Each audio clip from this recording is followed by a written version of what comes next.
There are some folks that watch this show who think that I talk about Oklahoma far too much, but every time I talk about Oklahoma, it is one of the most watched segments that we make here on the number one college football show. And as y'all are want to tell me, there are more college football teams out there than Oklahoma, and I believe you. Talk about them. Matter of fact, talked about Indiana earlier today, 7-0. Miami, 7-0. Put up 50+ on Louisville. We're looking around. BYU, undefeated. Oh, my God. Iowa State, undefeated. Oh, my God. Oklahoma? Nah, dog. They are not undefeated. They are the furthest damn thing from undefeated. And now they're embarrassing me. SEC, man, it be coming at you hard. It be coming at you fast. And yeah, I said it just like that because it don't feel good. It don't feel good. Okay. All right. Let me see if I can't unpack this for the folks that didn't watch the SEC Network, which is a channel that is so not watched that they don't even issue ratings for it in Nielsen. They don't. So, but you know what? At least Oklahoma was playing on the SEC Network, which I guess is like the ACC putting you on the CW. But at this point, gonna get banished to the ESPN Plus. Gonna be OTT. We keep this up, dog. Like, I was having such a bad time already, and then I looked down, and I could not believe my eyes because I'm gonna give you this sequence of events that I had to write down so that I didn't mess it up because it is wild. This is South Carolina. This is not Clemson. It's the other South Carolina, the other USC. Oklahoma had 3 turnovers in 9 snaps on offense. 3 turnovers, 9 snaps. 1 fumble return for a touchdown.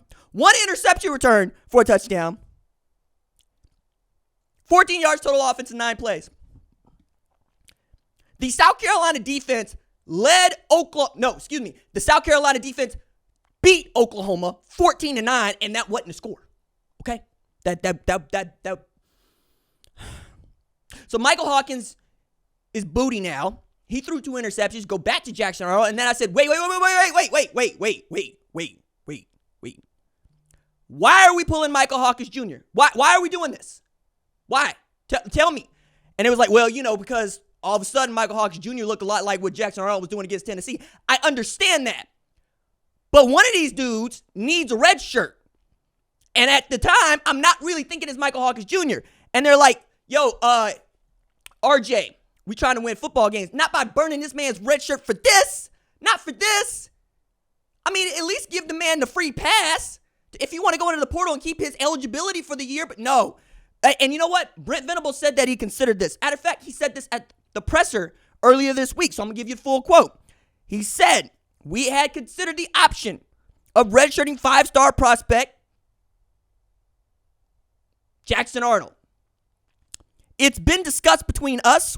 What was told to Jackson is, if we put you in, it's because we need you to help us go win.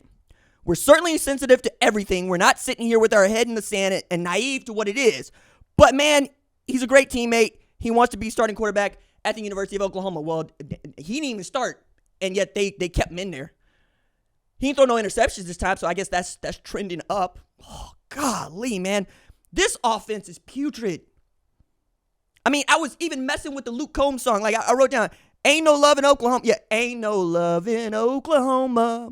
Just the whistle of the Southeastern Conference train. SEC keeps coming for you.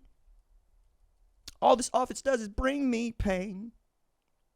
Javonte Barnes fumbling the football. We can't run the ball. We can't throw the ball. Everybody hurt. Offensive line is garbage. And all I hear from y'all is, first it was fire Seth Luttrell, and then it was fire the offensive staff. Now it is escalated to fire Brent Venables. And I'm like, nah, I don't want nobody fired. I'm post-firing. I'm post-firing. We're not firing anybody. No, nobody gets fired. Everybody stays. You're locked in here with us too. This goes on your resume because it goes on my resume. As an Oklahoma person, right? We don't get to fire our friends and family who root for this team, who grow up for this team. We don't get to do none of that. I learned to love college football watching this team play. I mean, it's It's my child. It's my adolescence. You know, I grew to love the sport, and the sport gives so much in how it teaches you how to attack and how to attack in defense, right? That defense is harder than offense. And offense means things are running downhill, and defense means gritting, right? And the idea of Oklahoma is not offensive football. It was built on a defensive foundation with Bud Wilkinson and the 52 Monster, 52 Eagle. Then you start rolling 47 straight. Then you start running the wishbone. Then you start air raid stuff. But Oklahoma's always been about playing defense because we've always had people coming after us. And in the SEC, that's what it felt like. People were coming after us. People were pointing at us going, you're the weak one. Nah, I'm not. Nope. Getting beat. 4-3. Getting beat. There's no getting around that. But I don't want nobody fired. Dig your way out. Dig your way out. Nope. You got the shovel. This is what it is. We wanted to be in the SEC, and I was saying earlier, way back before July, because I was getting I was getting tight because people are coming after Oklahoma before we even get here. But when they decided to do this 3 years ago, I'm like, damn, they're going winning 12 games a year because that league is tough, and it is tough as it's ever been right now. Vanderbilt is good. We enter the league when Vanderbilt decides to start knocking off number one teams in the country. Missouri is okay. Auburn is ugh. A&M is good. Texas is great. Golly, Texas is great. Oklahoma had its largest halftime deficit since the John Blake era against South Carolina today. John Blake. Brent Venables has now coached 2 games against Texas where the offense didn't score. Bob Stoops never had that happen in 18 damn years. And now we're talking about Brent Venables joining John Blake in too many sentences. Joining Howard Schnellenberger in too many sentences. Okay? All of a sudden, there's a certain age of Oklahoma fans going, is the middle 1990s back to come get us? Because I can't live through that. And now Oklahoma and Nebraska feel bad. No, don't fire nobody. Nobody gets fired. Close the transfer portal. No, everybody got to stay put.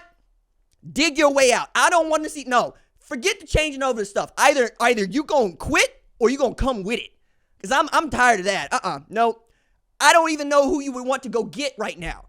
I was asking this facetiously, but like, is the portal open? Is there a quarterback in there? I'm asking for Oklahoma. Because that is the thing, man. You missed on the quarterback. Offensive line got hurt. Nobody plays wide receiver. And the run game disintegrated, right? Like, disintegrated. Doesn't matter how good the defense is if you can't score. Ask Iowa. No, I don't want to see anybody get fired. I want to see them dig it out. And I realize that some of y'all, you just not going to be able to watch OU football the rest of the year. I get that. I understand. I'm going to be here because I watch the sport. I love the sport.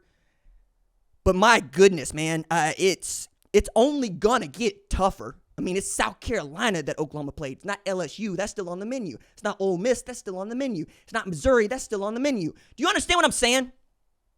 Do you understand what I'm saying? Either you're going to get tough and you're going to get hard and you're going to find a way to win in this tough as hell conference. Well, I'm not sure, dog. But you know what? The Joes left Oklahoma. You can too. People do that. People leave Oklahoma for all sorts of reasons. It's not the best place in the world to live, but it's my place in the world to live. And I guess that's what this is going to be about, right? There are going to be folks that watch the show that come in and take the shots, take the pound of flesh, do that, come after me, all of that. That's okay. That's what the show is for. Just keep it civil, right? We got it coming, okay? That said, nah, man, if nothing else, we get to figure out who is about it. I believe Brent Venables is about it. I think he's going to get an opportunity to try to fix this. But no, don't fire nobody. Not right now. No, make them see this all the way out. Make them see this all the way through. I want this on their resume like it's on my resume. As a fan, you don't get to change your job as a fan when your team's sorry. You just quit. And you don't really find no other team because you ain't got no history with nobody else. You know, this is not a marriage where you get to divorce. It is family. It is blood. Some of your family members, they messed up too. Right now, mine and Norman, we got to get them back into rehab. We got to get them back to church. We got to get them back on a structured plan, because what they are doing right now is wilding, and it is not going to work. So let us stop the backslide. Let us recommit.